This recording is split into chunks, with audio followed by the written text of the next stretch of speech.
अस्सलामुअलैकुम दोस्तों मे नाव राही मंजूर होप कि तुम सारी ऐसु ठीक दोस्तों आज गो पन बचपन तमिच याद गई आज ताज़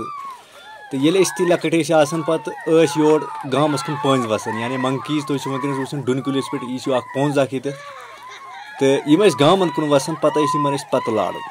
तो पे पंज डुन कुलन पे खसान पे कन मतलब लायन तो यमन पे वालन बोन तो आज वुच मे ये लकट बच्चे तुम वनस वुचान ये लकट बच्चे सान तो यमो रोट पोंज आज यमो फसो यह डुन कुलिस पे तुम वनस वुचान यह फसो यमो डुन कुलिस पे तो वन कन लायन तो मे तुच ये मे वो ना बह बना थोड़ा बहुत वीडियो तिक पन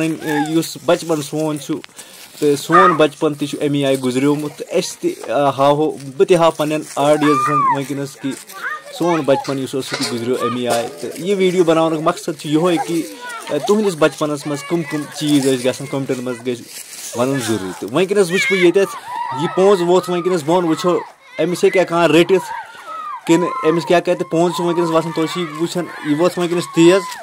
तो बहरहाल यह चालाक वनस तो यह चोल मे बासान यह चोल वनस तुम वुचान यह चोल वनस तो बहरहाल यह चोल यमन तो यह पोंज ये दर हकीकत वुचन यह पोंज तो इंसान तो पंजस फर्क पोंज वोट त्रावान तो यह चलान बहरहाल यह चोल वनस तुम वुचान कि यह चोल वारिया दूर तो यम लकट सान शुर पत लाड़न तो तम पे यह गति यमन अथ यी ना यमन यह कहीं वीडियो बनाने मकसद यह कि सोन बचपन यह युथी यह टाइम वातान पंज योर वसान तो पंजन पत लाड़न तो बाकी वीडियो कर ज़्यादा से ज़्यादा शेयर तुम सह यह वाक़ा ज़ाह गोमुत तुम सह गो युथ वाक़ा ज़ाह कि तुहस एरियास मज